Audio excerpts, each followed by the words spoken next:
Hello guys, in this video I am going to show you how to edit your profile on the BACH application.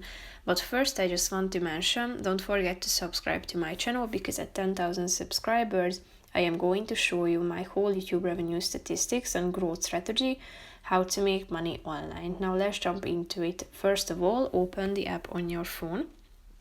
After that, click on the home button down below in the left side corner of the screen. Tap on the settings button in the upper right corner and then click on your profile, which is the fourth option. Click on this edit button in the upper right corner again, and then you can add the profile picture by tapping on this add your photo button, and then tap on the your name section to type in your name. Click on the done button. Here you can edit your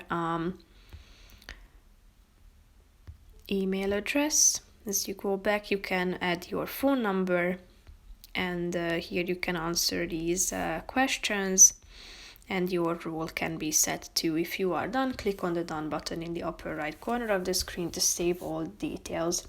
So that's pretty much it for this video, guys. See you in the next one. Bye bye.